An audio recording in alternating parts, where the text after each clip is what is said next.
నేను అడుగుతా ఉన్నది ఒకటే, ఇదే పోలీస్ స్టేషన్ పరిధిలోనే, ఇదే పోలీస్ స్టేషన్ వేదికగా ఈ పోలీస్ స్టేషన్ పరిధిలో ఉన్న ఏసీబీ కార్యాలయం, ఈ పోలీస్ స్టేషన్ పరిధిలోనే కమిషనరేట్ కార్యాలయం, అంటే సిపి, ఏసీపీ, పోలీస్ స్టేషన్లో ఉన్న సిఐ అందరూ కూడబలుక్కొని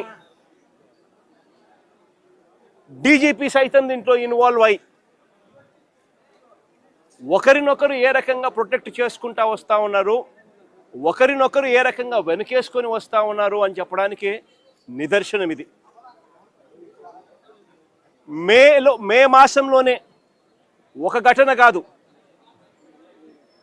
సాయిది ఒక ఘటన అయితే రెండో ఘటన క్రాంతి కుమార్ అనే పిల్లాడిది, రెండో ఘటన సూసైడ్.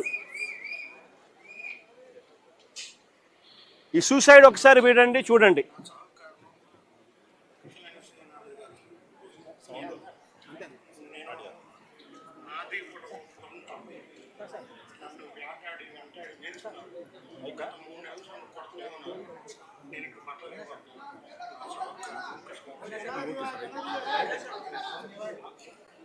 ఈ క్రాంతి కుమార్ అనే అబ్బాయి ఆత్మహత్య చేసుకున్నాడు.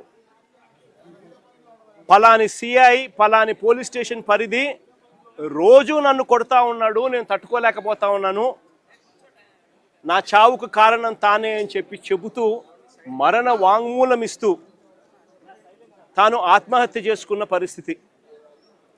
అది మే మాసంలోనే మే 9వ తారీఖున సాయి ఘటన కూడా జరిగింది.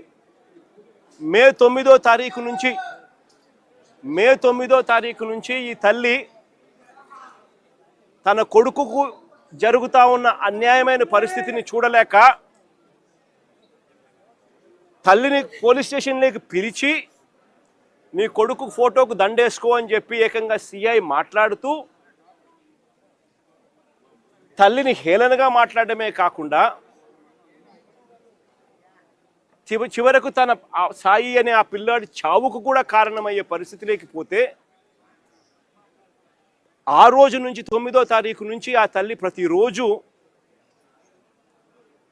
తనకు సమాచారం అందే కొద్దీ ఆ సెల్లులో జరుగుతూ ఉన్న విషయాల మీద తనకు మిగతా వాళ్ళు సమాచారం తనకి ఇచ్చే కొద్దీ తన కొడుకు ఏదో జరుగుతూ ఉంది, పోలీసులు తీసుకొచ్చారు, ఆ స్టేషన్లో తనను పెట్టారు, తనను కొడతా ఉన్నారు, చిత్రహింసలు పెడతా ఉన్నారు అని చెప్పి తనకు అర్థమయ్యి అదే పోలీస్ స్టేషన్ పరిధిలోకి ఒకసారి కాదు, 2 సార్లు కాదు, 3 సార్లు కాదు, 4 సార్లు కాదు, ప్రతిరోజు ఆ తల్లి అక్కడికి వెళ్ళి నా కొడుకును నాకు చూపించండి అయ్యా, నా కొడుకును నాకు చూపించండి అయ్యా అని చెప్పి బాధపడతా ఉన్న పరిస్థితులు మన కళ్ళ ఎదుటే కనిపిస్తూ ఉంది.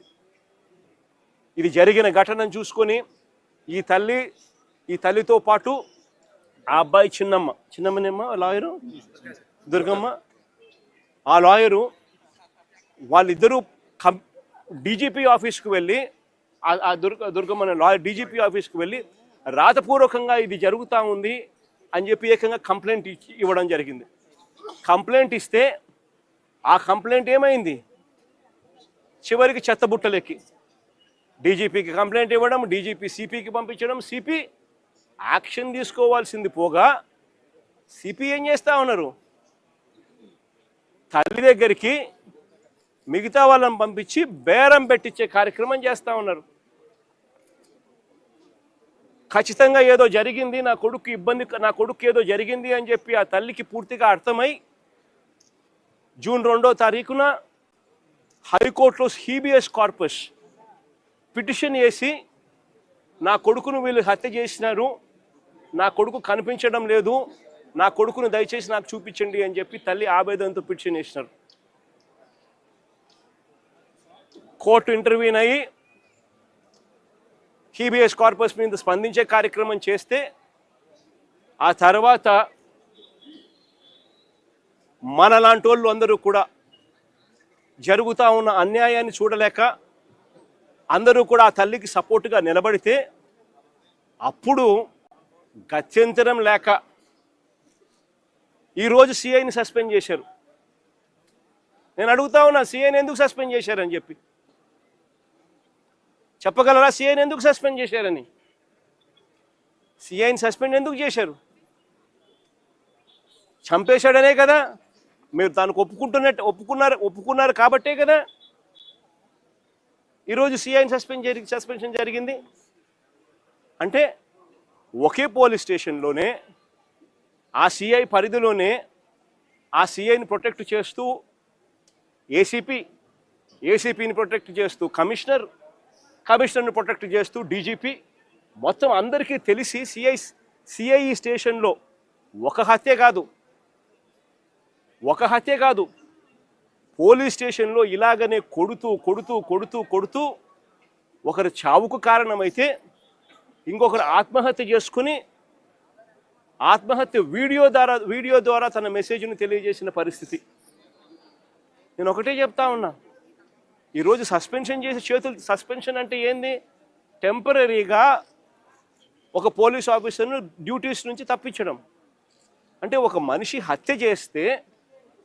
హత్య చేసిన ఆ మనిషి కొట్టి గోరులు పీకి రకరకాల చిత్రహింసలు పెట్టి చివరికి హత్య చేస్తే మనిషిని నువ్వు ఏం చేస్తా ఉన్నావు? శిక్ష కేవలం టెంపరీగా తన డ్యూటీ నుంచి సస్పెండ్ చేస్తూ ఉన్నారు. ఇదే చేయాల్సింది. అది కూడా ఇంత పెద్ద ఇష్యూ అయి బయటకు వచ్చిన తర్వాతనే మీకు చేయాలన్న కనీసం ఆలోచన వచ్చింది. ఇది బయటికి రాకపోయినంటే అది కూడా ఆలోచన కూడా వచ్చేది కాదు. ఒకవైపున ఇంత హేయమైన కార్యక్రమం జరిగింది అని అంటే ఆ సిఐని, ఆ బాధితుడైన ఏసీపీని, ఆ బాధ్యులైన కమిషనర్ను, వీళ్ళందరినీ డీజీపీ వరకు కూడా మర్డర్ కేసు ఛార్జ్ చేసి స్టేషన్లలో పెట్టాల్సింది పోయి కేవలం ఒక సిఐని టెంపరీగా సస్పెన్షన్. అంటే దాని అర్థం ఏంది? అందరూ పగడ్బందీగా కలిసికట్టుగా